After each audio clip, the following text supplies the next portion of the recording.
பிதாவாகிய தேவனாலும் கர்த்தராகிய இயேசு கிறிஸ்துவினாலும் கிருபையும் சமாதானமும் உண்டாவதாக. ஆமென். இன்றைய செய்தியினுடைய தலைப்பு நீ நன்றாக இருப்பாய் என்று.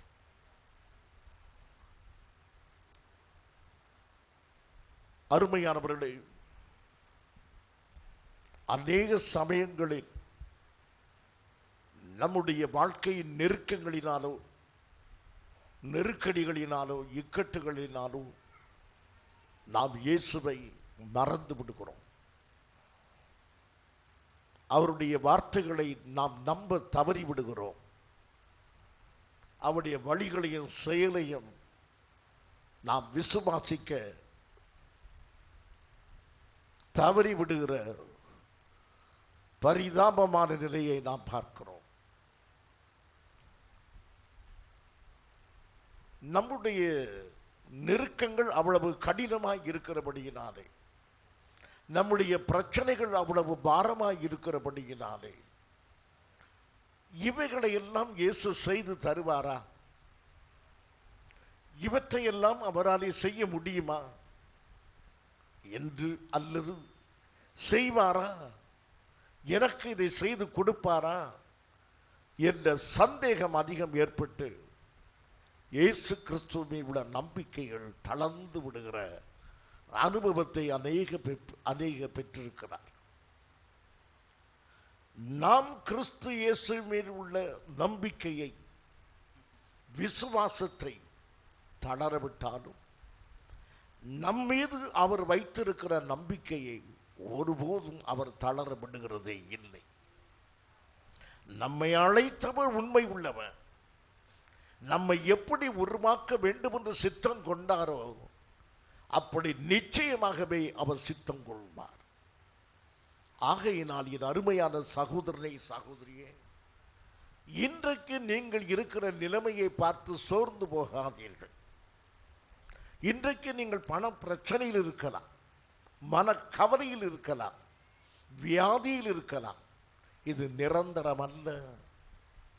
கர்த்தர் உங்களை எப்படி பார்க்கிறாரோ, எப்படி அழைக்கிறாரோ அதன்படிதான் நீங்கள் நடந்து கொள்ள வேண்டுமே தவிர நீங்கள் உங்களை பார்க்கிற பார்வையிலே நடக்கக்கூடாது.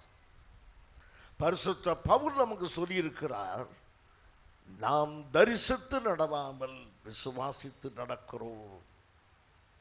நம்மை தரிசித்தால் நம்முடைய வீட்டில் பிரச்சனைகளைத்தான் பார்ப்போம். நம்மை தரிசித்தால் நம்முடைய வியாதிகளை பார்ப்போம், தடைகளை பார்ப்போம், பாரங்களை பார்ப்போம், கவலைகளை பார்ப்போம், தோல்விகளை பார்ப்போம், இடையூறுகளை பார்ப்போம். ஆனால் கர்த்தரை பார்த்தால் வெற்றியை பார்ப்போம். ஆகவே தேவனுடைய பார்வை நமக்கு வேண்டும். ஆகவே இந்த காலை வேளையில் நான் உங்களோடு சில வார்த்தைகள் பேசவே நான் இன்றைக்கு விரும்புகிறேன். அருமையானவர்களே, அன்றைக்கு பேதுருவை அவனுடைய சகோதரனாகிய அந்திரேயா அழைத்து கொண்டு வருகிறார். அந்த நாட்களிலே ஒரு பெரிய எதிர்பார்ப்பு, மேசியா வருவார் என்று. எத்தனையோ ஆயிரக்கணக்கான வருஷங்கள் இஸ்ரவேல் ஜனங்களுடைய எதிர்பார்ப்பு, தங்களை விடுதலையாக்குற மேசியா வருவார் என்று. அது இரட்டை கருத்து. ஒன்று, வல்லமை உள்ள மகத்துவம் உள்ள ஒரு ராஜா வருவார் என்று. இன்னொரு கருத்து, சிலுவையில் பாடுபட வேண்டும், கஷ்டங்களை அனுபவிக்க வேண்டும், தன் ஜீவனை கொடுக்க வேண்டும், அப்படிப்பட்ட சஃபரிங் மெஸ்ஸாயா, அதாவது கஷ்டப்படுகிற ஒரு மேசியா வருவார். இல்லை, பராக்கிரமசாலியான மேசியா வருவார். இப்படி இரட்டை கருத்துக்கள் இருந்தாலும் ஒரு ஒற்றை கருத்து, மேசியா வருவார் என்பது. அதிலே நம்பிக்கை தளராமல் காத்திருந்தார்கள். ஒரு இஸ்ரவேலர் காலையில் எழுந்தது வானத்தை நோக்கி பார்த்து, இந்த நாளிலாவது மேசியா வருவாரா என்று ஆவலாய் பார்க்கிறான். அவன் படுக்கைக்கு போகும்போது ஒரு சோர்வு, மேசியா வரவில்லையே என்று. ஆகவே அனுதினமும் அவன் மேசியாவை அவன் எதிர்பார்த்து ஜீவித்த ஒரு காலம். அந்த சமயத்தில் தான் அந்திரேயா என்பவன் தன்னுடைய சகோதரனாகிய பேதுருவை நோக்கி ஓடி போய் சொல்லுகிறான். யோவான் சுவிசேஷம் 1:42. பின்பு அவனை இயேசுவினிடத்தில் கூட்டிக் கொண்டு வந்தான். இயேசு அதுக்கு முந்தின வசனம் வாசியுங்கள். அவனை அந்திரேயாவிடத்தில் என்ன சொன்னான் என்று. அவன் முதலாவது தன் சகோதரனாகிய சீமோனை கண்டு மேசியாவை கண்டோம் என்று சொன்னான். என்ன அர்த்தம்? தேவகுமாரனை நாங்கள் கண்டோம் என்று சொல்லுகிறார். காலமாய் 1000 வருஷங்களாக இஸ்ரவேல் எதிர்பார்த்திருந்த ஒரு நம்பிக்கை நிறைவேறிற்று என்ற செய்தியை தம்பி கொண்டு வருகிறார். நாம இருந்தா என்ன சொல்லுவோம்? பைத்தியக்காரனே, மேசியா வருவாரா, நீ காண முடியுமா என்று. ஆனால் அவன் எவ்வளவா எதிர்பார்த்திருந்ததுனாலே அந்த வார்த்தைகளை நம்பினான். தன்னுடைய தம்பி தனக்கு சொன்ன வார்த்தையை தம்பி சொன்னான் என்பதற்காக அல்ல, விசுவாசத்தோடு காத்திருந்த பலனாக தேவகுமாரன் வெளிப்பட்டிருக்கிறார் என்று சொன்ன உடனே அவன் நம்பினான். என் அருமையான சபையை, விஞ்ஞான உண்மைகளை ஏராளமாய் நம்புகிறாய். பரவி வருகிற டெங்கு காய்ச்சலுடைய வல்லமையை முன்னாலே நம்ப முடிகிறது. ஆனால் சுவிசேஷத்தின் வல்லமையை நீ நம்ப மறுப்பதில்லை. தேவனுடைய வார்த்தையுடைய மகத்துவங்களை அறிந்து கொள்வதற்கு நீ ஏன் தயக்கமாக இருக்கிறாய்? அவர் சொல்லுகிற வார்த்தை ஆம் என்றும் ஆமேன் என்று இருக்கிறது என்பதை ஏன் நம்ப முடியவில்லை? ஆனால் பேதுருவானை நம்ப முடிந்தது. தேவகுமாரனை நான் கண்டேன் என்று சொன்னவுடனே நம்பினான். அவரிடத்தில் அழைத்து கொண்டு வரும்போதுதான் இந்த வார்த்தை. 42 வாசியுங்கள். பின்பு அவனை இயேசுவினிடத்தில் கூட்டிக் கொண்டு வந்தான்.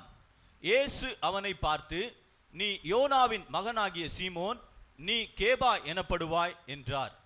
கேபா என்பதற்கு பேதுரு என்று அர்த்தமாம். பேதுருவை பார்த்து ஆண்டவர் சொல்லுகிறார். அப்பொழுது அவருக்கு பேதுரு என்று பெயர் கிடையாது, சீமோன். சீமோனை பார்த்து கர்த்தர் சொல்லுகிறார், நீ பேதுருவாய் இருப்பாய். thou shalt be Peter the rock. நீ பாறையாக விளங்குவாய். எல்லாரும் மனதுக்குள் சிரித்திருப்பார்கள், இவர் பாறையா என்று.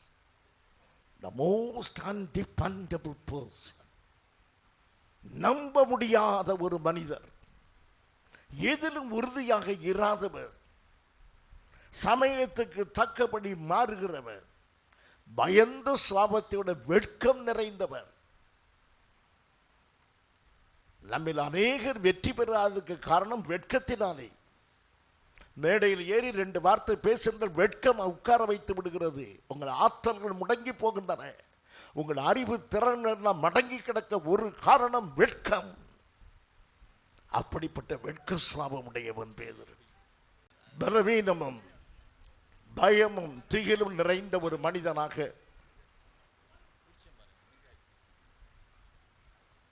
பேதுரு இருந்தான். அந்த மனிதனை இயேசு பார்த்து,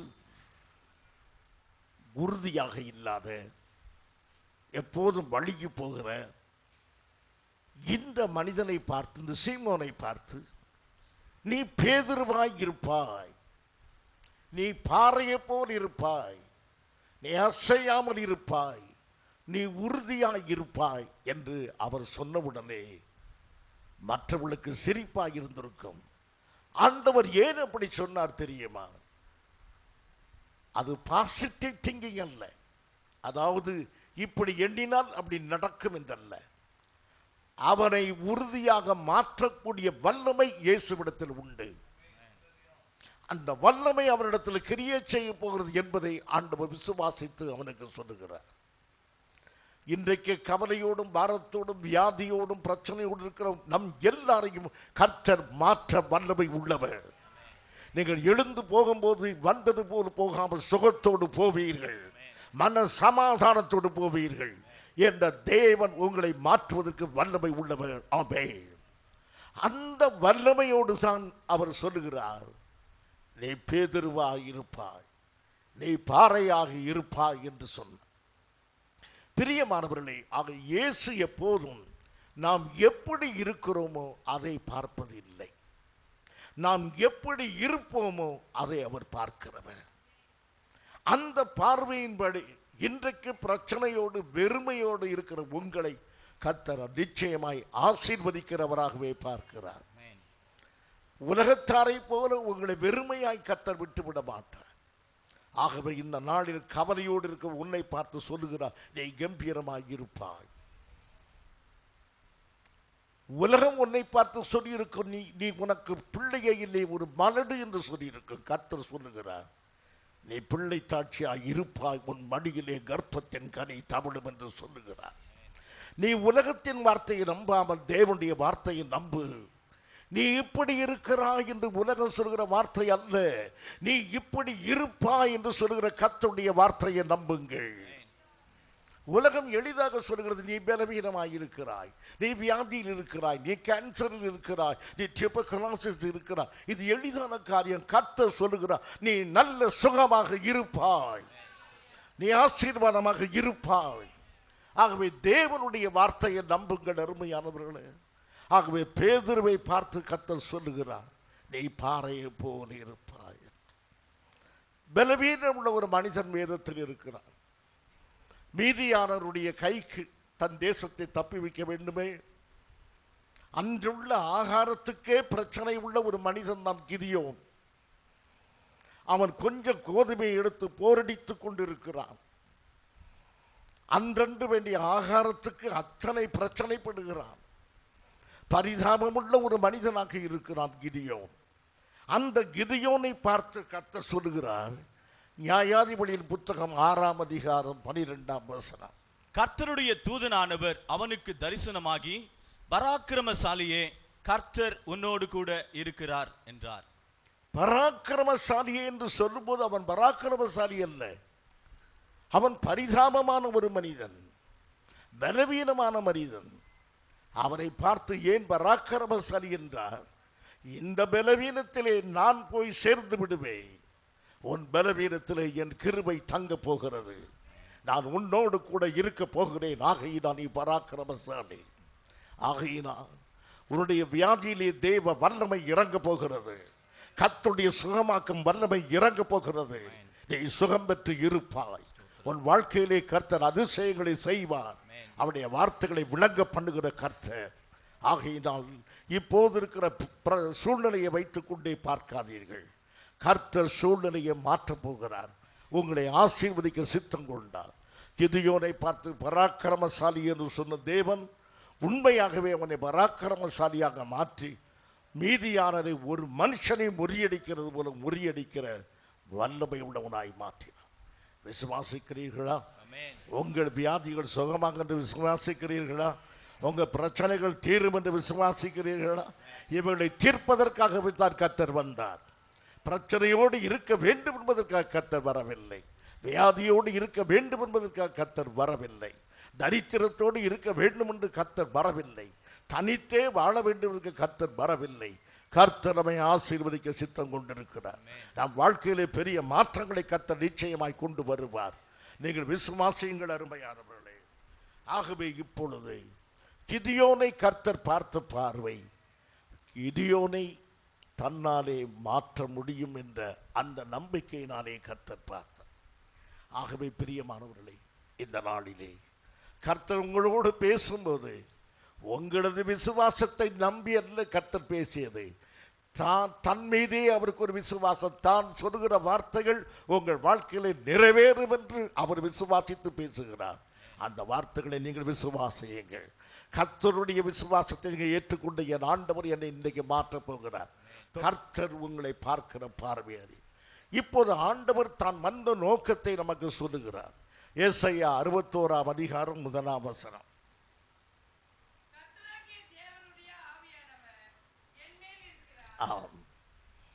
கர்த்தர் ஆவியானவர் என் மீது இருக்கிறார். இயேசு தானாக பேசவில்லை, பரிசுத்த ஆவியினால் நிறைந்து பேசுகிறார். அவர் மனித உருவத்திலே இருக்கும் பொழுது பரிசுத்த ஆவியிலே நிறைந்தவராய் பேசுகிறார். அப்போது என்ன சொல்கிறார் பாருங்கள். சிறுமைப்பட்டவர்களுக்கு சுவிசேஷத்தை அறிவிக்க. ஆம், சிறுமைப்பட்டவர்களை சுவிசேஷத்தை அறிவிக்க காரணம் சிறுமையிலிருந்து உங்களை விடுதலையாக்க வேண்டும் என்று.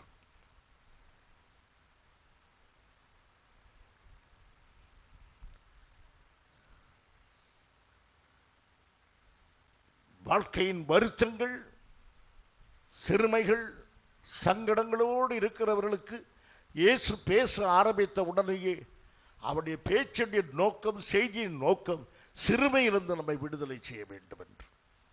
என் அருமையான சகோதரனே, சகோதரியா, வேலை ஸ்தலத்திலோ குடும்பத்திலோ எங்கேயோ சிறுமைப்பட்ட ஒரு நிலைமையில் இருப்பீர்களானால் ஆண்டவருடைய சித்தத்தை கவனியுங்கள். என் சிறுமையிலிருந்து என்னை விடுதலையாக்குவார் என்று. அந்நாள் அன்றைக்கு சொல்லுகிறார், என் சிறுமையிலிருந்து நீர் என்னை விடுதலையாக்கினார் என்று. அவருடைய நம்பிக்கை, அவருடைய எதிர்பார்ப்பு, என்னுடைய சிறுமையிலிருந்து, என் கொடுமையிலிருந்து என்னை விடுதலையாக்க வேண்டும் என்று வாசியுங்கள்.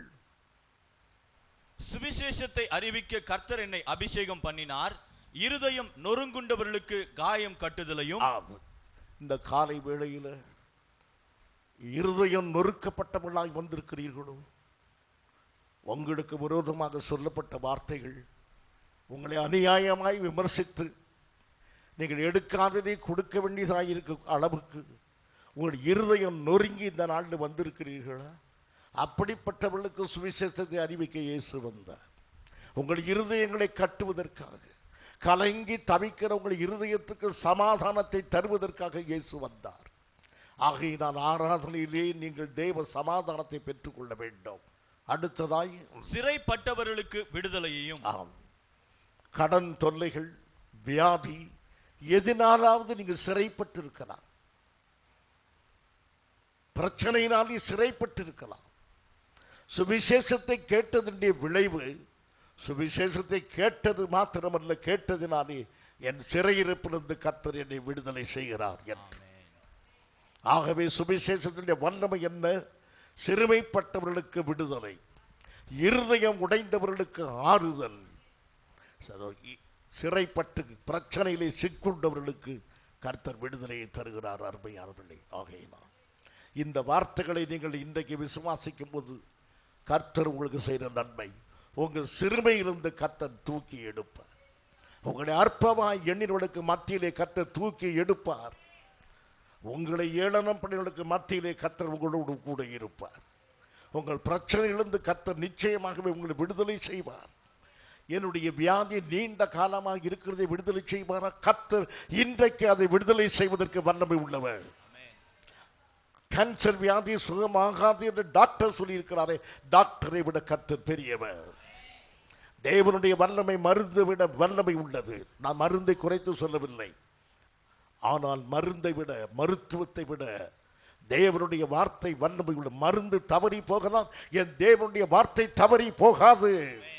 ஆகையினால் கர்த்தர் மகத்துவங்களை, அதிசயங்களை செய்யும்படியாகவே சுவிசேஷத்தை இந்த உலகத்தில் கொண்டு வந்தார். கதை சொல்வதற்கு அல்ல சுவிசேஷம்.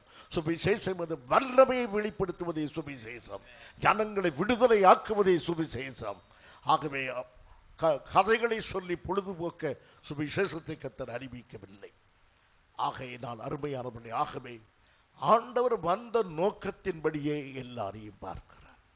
சிறைப்பட்டவர்களை பார்த்து நீ விடுதலையாவாய் இருப்பாய் சொல்லுவார். பலவீனனை பார்த்து நீ பலசாலி என்று சொல்லுவார். அடிமையை பார்த்து நீ எஜமானாய் இருப்பாய் என்று கர்த்தர் சொல்லுது. பிரியமானவர்களே, இயேசு கிறிஸ்துவுடைய காலத்தை பார்ப்போம்.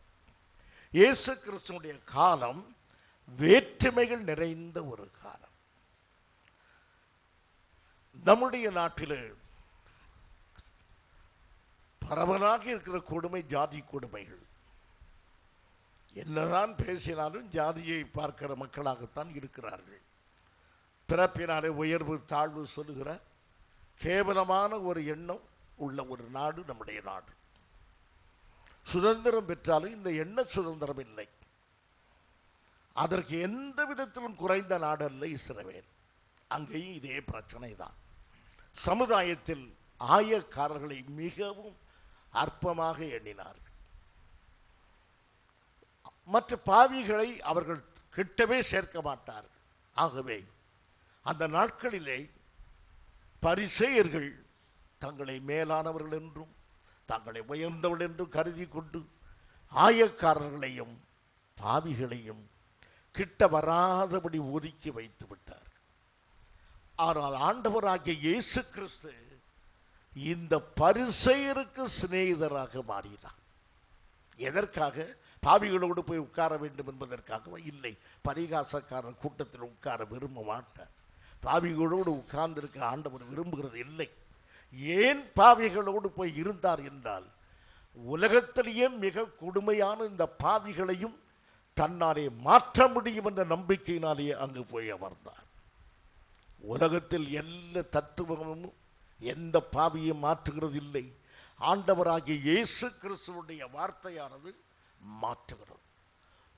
பிரியமானவர்களே, சமுதாயத்தில் வெறுக்கப்பட்ட ஒதுக்கப்பட்ட ஒரு கூட்டத்தை ஆண்டவர் கிட்ட போய் அரவணைக்கிறார். ஏனென்றால் ஒதுக்கப்பட்டவர்களை பற்றி மற்றவருடைய எண்ணம் இவர்கள் உருப்பட மாட்டார்கள், இவர்கள் நன்றாக இருக்க மாட்டார்கள், இவர்கள் திருந்த மாட்டார்கள் என்று எண்ணி அவளை ஒதுக்கி வைக்கிறார்கள். அந்த கூட்டத்தின் அருகே போய் இயேசு இருக்க காரணம் என்ன? உலகம் உருப்படாது என்று ஒதுக்கி வைப்பதை என்னாலே உருவாக்க முடியும். சமுதாயம் இது ஒன்றுக்கும் உதவாது என்று எதை தள்ளுகிறதோ அதை நான் மாற்றி அமைக்க என்னாலே முடியும் என்று கர்த்தர் இந்த உலகத்துக்கு வந்தார்.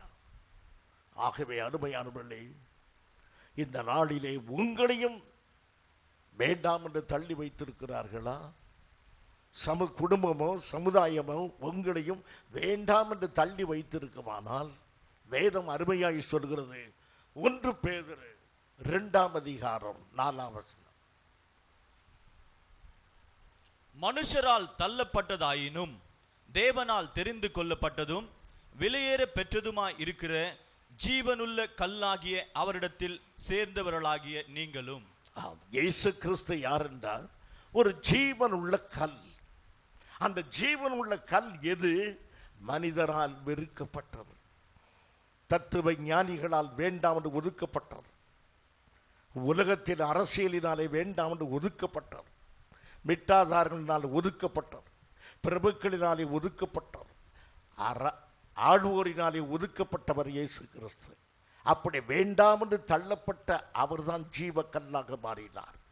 அவரைத்தான் போய் சேர்ந்திருக்கிறோம். ஆகையினால் நாம் எல்லாருமே உலகத்தால் ஒதுக்கப்பட்டவர்கள், வேண்டாம் என்று தள்ளப்பட்டவர்கள் தான் இயேசு கிறிஸ்துவுக்கு வேண்டியவர்களாய் இருக்கிறோம். ஆகவே இந்த நாளில் அருமையானவர்களே, வேண்டாம் என்று உலகம் தள்ளுமானால் ஆண்டவர் அதை வேண்டும் என்று எடுப்பார். சமுதாயம் வேண்டாம் என்று தள்ளுமானால், கொலைகாரன், பொல்லாதவன், அக்கிரமக்காரன், விபசாரி என்று தள்ளுமானால் ஆண்டவர் சொல்லுவார், நான் இவனை மாற்றுவேன், நான் இவனை மாற்றுவேன் என்று மாற்றக்கூடிய கர்த்தர் சமுதாயத்துக்கு வந்தார். இன்றைக்கும் அவருடைய வல்லமை நமது மத்தியிலே கிரியை செய்து கொண்டிருக்கிறது. ஆகையினால் யாரையும் நீங்கள் அற்பமாய் எண்ணாதீர்கள். யாரை பார்த்தாலும் இவர் திருந்த மாட்டார்கள், இவர்கள் ஒருபோது பரலோக ராஜ்யத்துக்கு வரமாட்டார்கள், இவர் நரகத்துக்கு தான் போவார்கள் என்று யாரை குறித்து தீர்ப்பு சொல்லாதபடி கர்த்தருக்குள் ஒரு நம்பிக்கையோடு இருங்கள். அதனாலே தான் ஆண்டவர் ஆயக்காரர்களை நேசித்தார், பாவிகளை நேசித்தார். அவளோடு போய் இருக்க காரணம் என்ன? எந்த பாவியும் என்னாலே மாற்ற முடியும் என்று. பிரியமானவர்களே, ஆகையினால் நீங்கள் உங்கள் குடும்பத்திலோ உங்கள் சமுதாயத்திலோ யாரேனும் ஒருவன் திருந்தாமல் இருந்தால் அவனுக்கு தீர்ப்பு சொல்வதற்கல்ல, இன்னும் உங்களுக்கு நம்பிக்கை இருக்கிறது அந்த மனிதனை மாற்ற முடியும் என்ற தேவன் எப்பேற்பட்ட மனிதனையும் மாற்ற வல்லமை உள்ளவராக இருக்கிறார் என்று. இப்போது நான் சில உதாரணங்களை உங்களுக்கு சொல்ல விரும்புகிறேன். இன்றைக்கு அவன் பேர் சகையோ, அவன் மிகுந்த பலவீனமா, அவன் மிகுந்த பொல்லாதவன் என்று கருதப்பட்டவன். அவன் இஸ்ரவேல் ஜனங்களிடத்தில் வரியை வசூலித்து ரோமருக்கு கொடுக்கிறவன், நாட்டினுடைய துரோகி என்று எண்ணப்பட்டவன், அதிகமான வரியை வாங்கியவன், திருடன் என்று எண்ணப்பட்டவன். ஆகவே ஒரு இஸ்ரவேலனுக்கு சகையை கண்டாலே பிடிக்காது, வழியிலே வெட்டி போட்டு விடுவார்கள். அந்த அளவுக்கு அவன் மீது ஆத்திரம் இருக்கு. அப்பேற்பட்ட ஒரு மனிதன் இயேசு எப்படிப்பட்டவரோ என்று பார்ப்பதற்கு அத்தி மரத்தில் ஏறி உட்கார்ந்து இருக்கிறார். உலகம் எனக்கு இந்த துரோகிக்கு எதற்கு இந்த வேலை? இந்த திருடனுக்கு இயேசுவை ஏன் பார்க்க வேண்டும்? நாட்டை கொள்ளையடிக்கிற இவனுக்கு எதற்கு இயேசு வேண்டும் என்று தீர்ப்பு சொல்வார். சபைக்குள்ளே ஒரு குடிகாரன் வந்தார், நீங்கள் என்ன சொல்வீர்கள்? இவனுக்கு எதற்கு சபை? சபைக்குள்ளே ஒரு விபச்சாரி நுழைந்தால் நீங்கள் சொல்வீர்கள், இவள் ஏன் சபைக்குள் வருகிறாள் என்று. சகேயு அத்தி மரத்தில் ஏறும்போது உலகம் அந்த கேள்வியை தான் கேட்டிருக்கும், இவன் ஏன் இயேசுவை பார்க்க விரும்புகிறான் என்று. ஆனால் அவனை பார்த்து இயேசு என்ன சொல்கிறார்? துரோகியே, நாட்டுடைய பணத்தை கொள்ளையடிக்கிறவனே, இந்த தேசத்தை கொள்ளையடித்து ரோம் ராஜ்யத்துக்கு பணத்தை அள்ளி கொடுக்கிறவனே என்று சொல்லவில்லை. லூக்கா சுவிசேஷம் 19ஆம் அதிகாரம் 9ஆம் வசனம் சகேயுவை எப்படி பார்க்கிறான் என்று பாருங்க. இயேசு அவனை நோக்கி, இன்றைக்கு இந்த வீட்டுக்கு ரட்சிப்பு வந்தது, இவனும் ஆபிரகாமுக்கு குமாரனாய் இருக்கிறானே. அவனை யாராக அவர் பார்த்தார்? ஆபிரகாமின் குமாரனாக பார்த்தார். ஆபிரகாம் குமாரன் என்பது விசுவாச சந்ததியில் வரக்கூடியவன், மிகப்பெரிய சிலாக்கியர். அவனை திருடன் என்றும் பொய்யன் என்றும் கள்ளன் என்றும் உலகம் எண்ணும் போது அவனை ஆபிரகாமின் குமாரன் என்றார். ஏன் ஆபிரகாம் குமாரனாக இருந்தானா? இல்லை.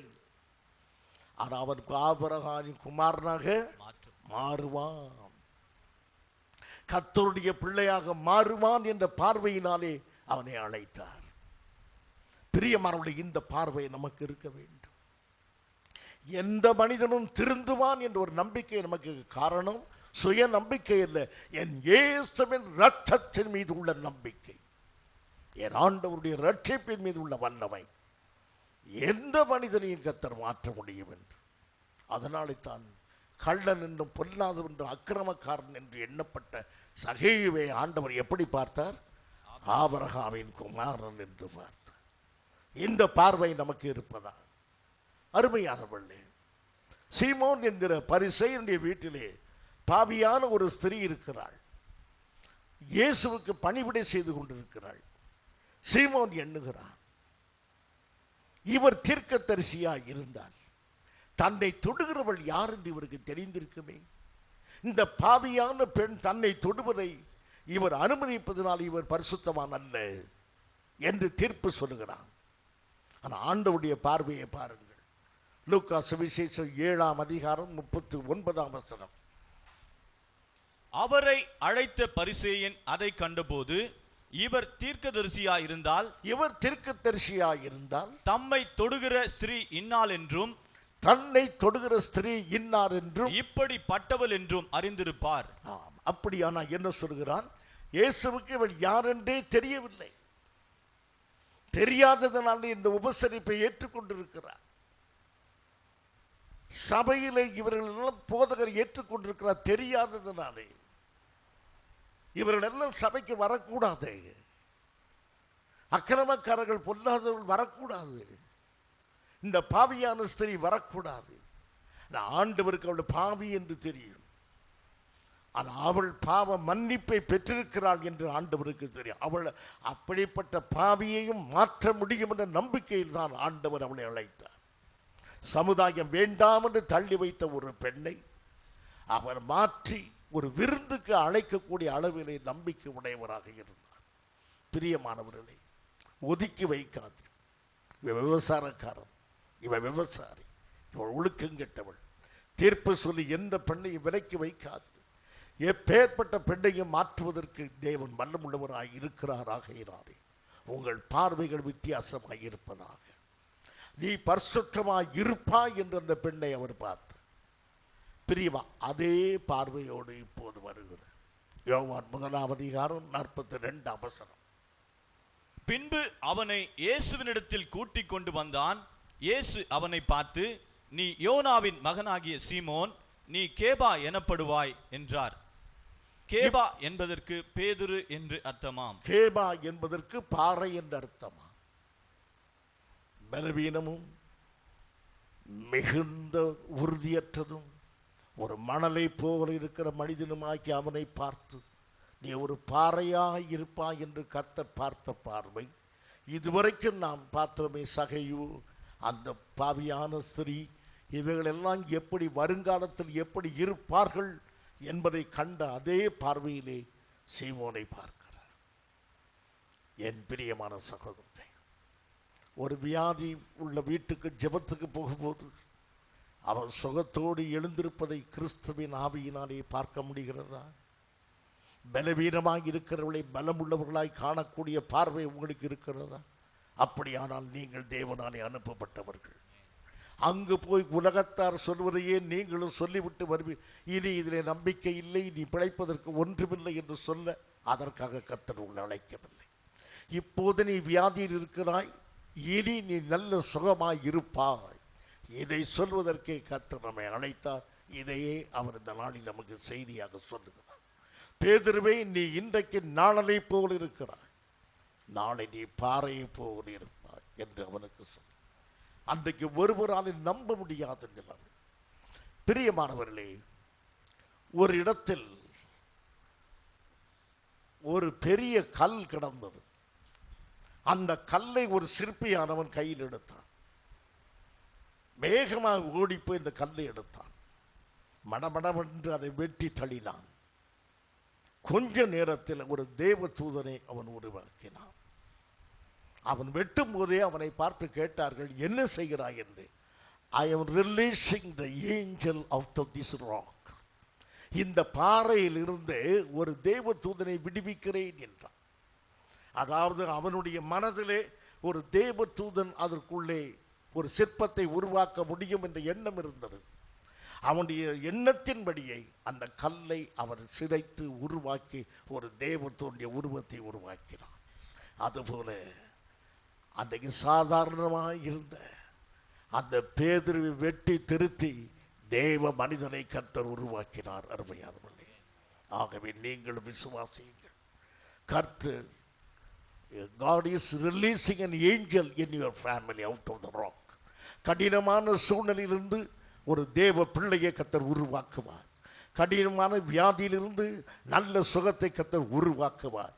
தரித்திரமான சூழ்நிலையிலிருந்து வளமான வாழ்க்கையை கர்த்தர் உருவாக்குவார். ஏனென்றால் தேவன் தன்னுடைய மீட்கும் வல்லமையினாலே இவை எல்லாவற்றையும் செய்வார். அருமையானவர்களே, இப்போது மனித மாற்றங்களை குறித்து பார்க்கும்போது இன்னும் 2 பேரை நாம் பார்க்கணும்.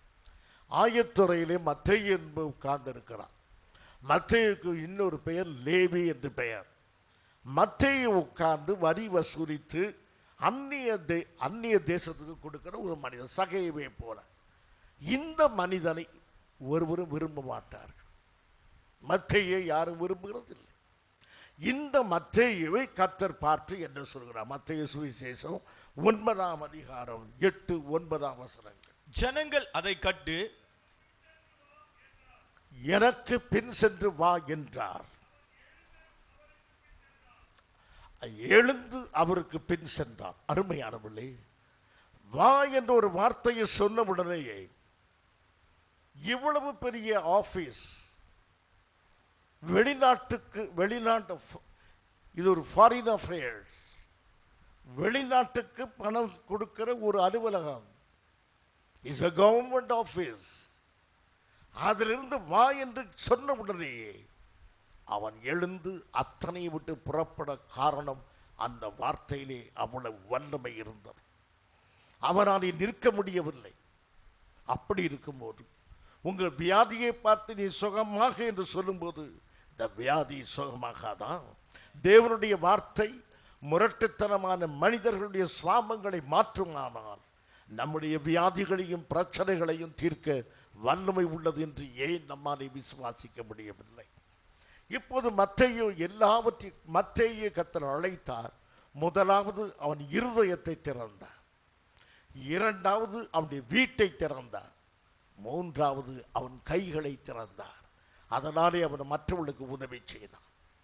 இந்த மத்தேயு தனக்கு என்று சம்பாதித்த இந்த மனிதனை முதலாவது அவனுடைய இருதயத்தை திறந்து அவருக்கு இடம் கிடைக்கும்படி செய்தார். இரண்டாவது அவனுடைய வீட்டை திறந்து மற்ற நண்பர்கள் அங்கு வருவதற்கு செய்தார். மூன்றாவது அவன் கைகளை திறந்து மற்றவர்களுக்கு விருந்து கொடுக்கும்படியாய் அவனுடைய வாழ்க்கையை மாற்றினார். ஆண்டவருடைய வார்த்தை ஒரே ஒரு வார்த்தை தான், என்னை பின்பற்றி வா என்ற வார்த்தை. ஒரு நீண்ட பிரசங்கம் அல்ல, தேவனது ஒரு வார்த்தை மத்தேயை இவ்வளவாக மாற்றி அமைத்து ஒரு ஆசீர்வாத பாத்திரமாக வைத்திருக்குமானால் தேவன் எத்தனை வல்லமை உண்டவர். அவருடைய வார்த்தைகளை நான் எப்படி விசுவாசிக்க வேண்டும்? இன்னொருவர் கிறிஸ்துவுக்கு விரோதமான வைராக்கியம் உள்ள மனிதர், கிறிஸ்தவ சபைகளை அழிக்க வேண்டும் என்ற அதிகாரம் உள்ளவரும், அதற்காக மிகுந்த வைராக்கியத்தோடு புறப்பட்டு போகிற சவுல் என்ற ஒரு வாலிபன். அந்த வாலிபனை கர்த்தர் சந்தித்த பிறகு என்ன நடந்தது? அப்போஸ்தலர் நடபடிகள் 9ஆம் அதிகாரம் 5ஆம் வசனம். அதற்கு அவன், ஆண்டவரே, நீர் யார் என்றான். அதற்கு கர்த்தர், நீ துன்பப்படுத்துகிற இயேசு நானே, முள்ளில் உதைக்கிறது உனக்கு கடினமாம் என்றார். ஒரே வார்த்தை தான், முள்ளில் உதைக்கிறது உனக்கு கடினமா. ஒரு நீண்ட பிரசங்கம் அல்ல, தேவனுடைய வார்த்தைகள் வருகின்றன. முள்ளில் உதைக்கிறது உனக்கு கடினமா. இந்த வார்த்தை அவனை சந்தித்த பிறகு வேதம் சொல்கிறது, 20ஆம் வசனம் வாசியுங்கள். தாமதமின்றி கிறிஸ்து தேவனுடைய குமாரன் என்று ஆலயங்களிலே பிரசங்கித்தான். ஆம், இயேசுவுக்கு விரோதமாக புறப்பட்ட ஒரு மனிதன் ஆண்டவருக்கு சொன்ன செய்தி, நீ என்னை எதிர்க்கிறாய், முள்ளில் உதைக்கிறது உனக்கு கடினமா. இந்த வார்த்தை அவனை மாற்றியதோடு கூட தாமதமின்றி இயேசுவை கிறிஸ்து என்று பிரசங்கித்தான். உலகத்தாருக்கு மிகப்பெரிய அதிசயம் சவுலுடைய மாற்றம். என் அருமையான சகோதரனை, சகோதரி, உன் பிள்ளை ரட்சிப்படையாதபடி வெகு தூரத்தில் சஞ்சரிக்கிறானா? எத்தனையோ ஜெபங்கள், எத்தனையோ மன்றாட்டுகள் ஏறெடுக்கப்பட்டு விட்டன. அவன் ரட்சிக்கப்படவே மாட்டான் என்ற நிலைமைதான் நீடிக்கிறது என்று கவலையோடு இருக்கிறான். சவுல் ரட்சிக்கப்படுவார் என்று யார் சொல்ல முடியும்?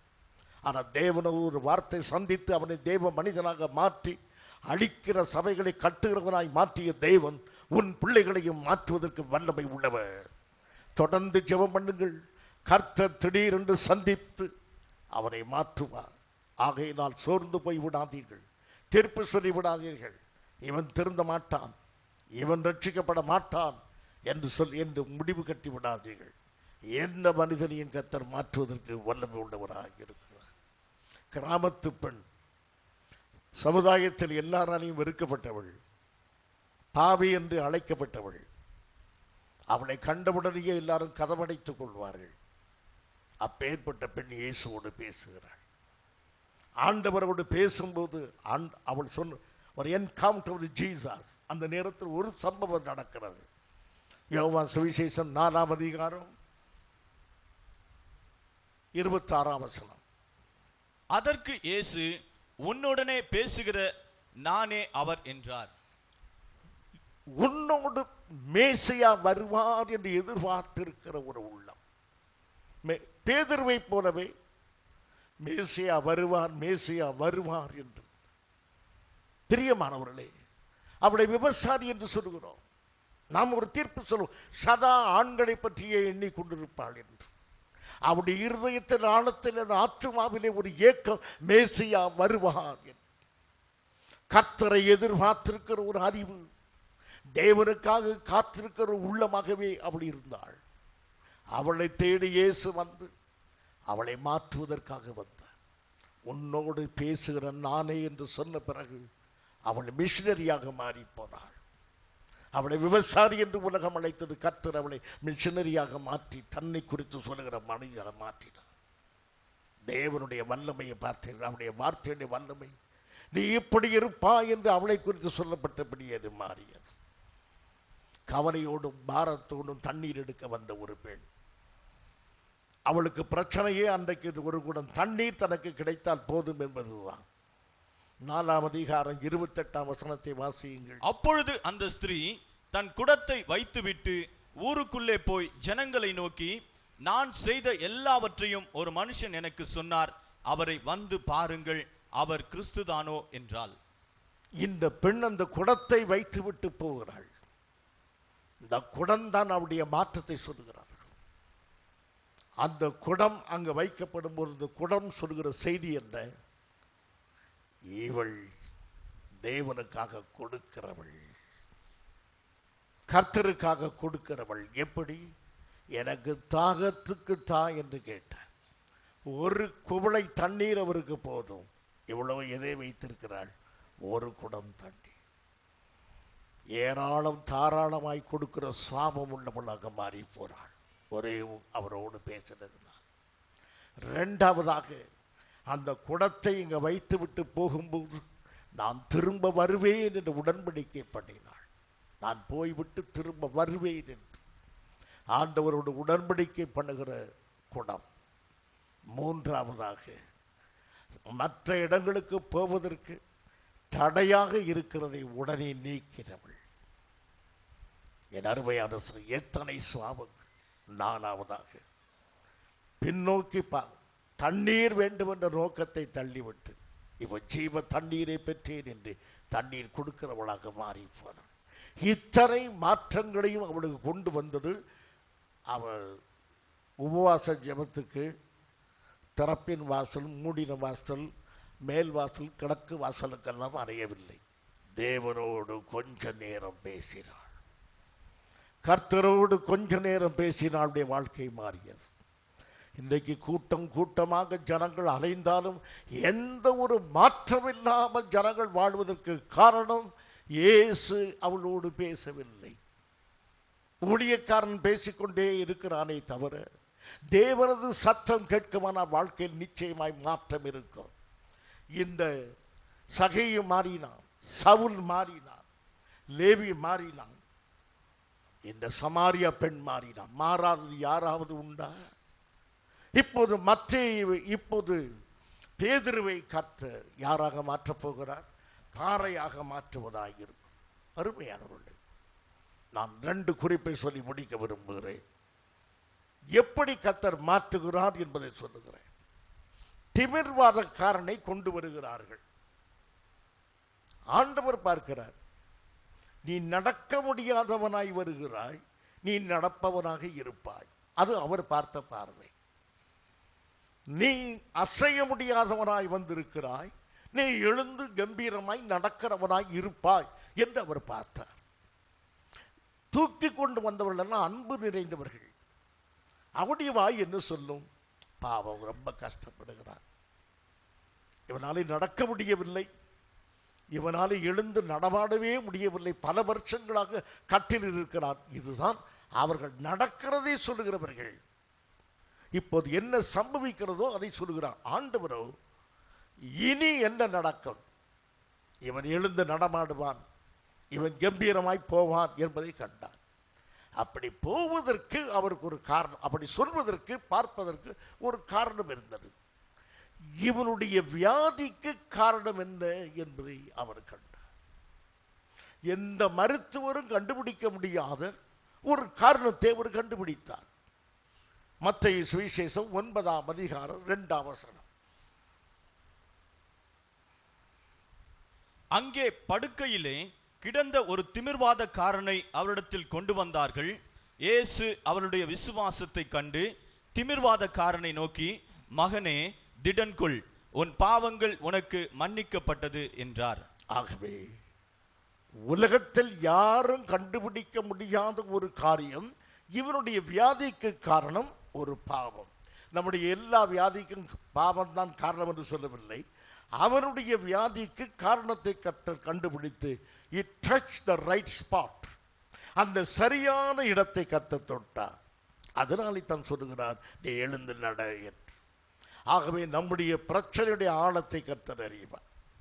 இன்றைக்கு நீங்கள் நம் வீட்டில் உள்ள பிள்ளைகள் சுகவீனமாக இருக்கிறார்கள், நாம் வறுமையில் இருக்கிறோம், தொடர்ந்து பண பிரச்சனையில் இருக்கிறோம், தொடர்ந்து வியாதியில் இருக்கிறோம். அதன் காரணத்தை கர்த்தர் அறிவார். அந்த காரணத்தை கர்த்தர் தொட்டு நமக்கு காட்டும்போது, நாம் அதற்கு ஒப்பு கொடுக்கும்போது கர்த்தர் நிச்சயமாகவே விடுதலை செய்வார். ஆகவே இந்த ரைட் ஸ்பாட், சரியான இடத்தை தொடுகிற கர்த்தர் தான் நீ இப்படி இருப்பாய் என்று சொல்ல முடியும்.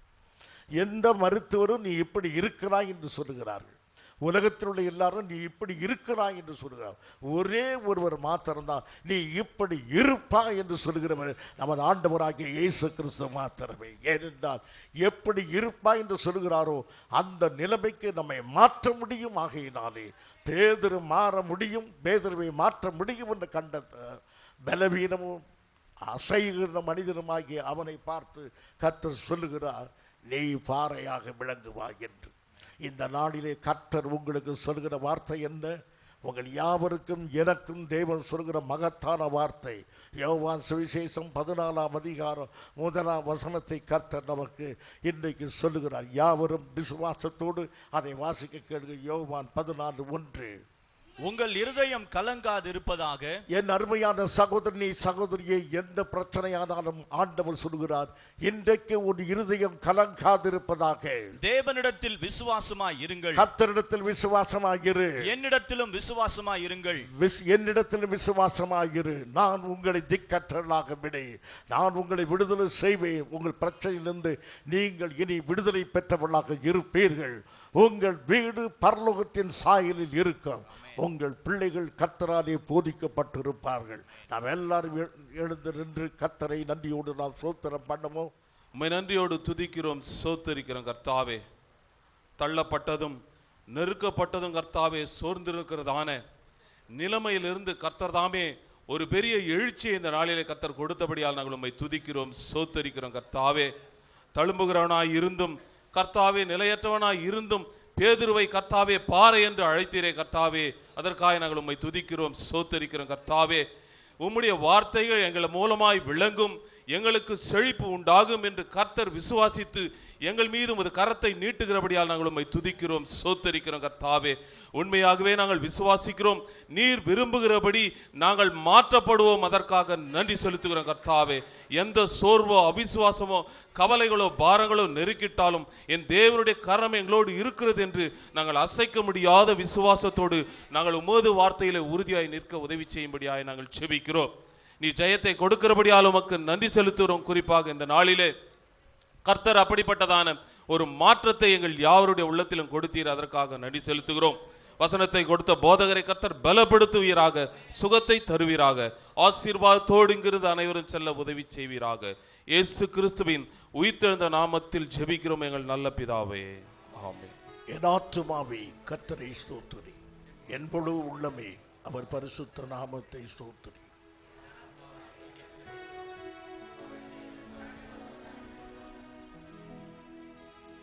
நம்முடைய கர்த்தராகிய இயேசு கிறிஸ்துவின் கிருபையும் பிதாவாகிய தேவனுடைய அன்பும் பரிசுத்த ஆவியானுடைய ஐக்கியமும் நம் அனைவரோடு கூட இருப்பதாக. ஆமென். கிறிஸ்து இயேசுவுக்குள் நீங்கள் நன்றாக இருப்பீர்கள்.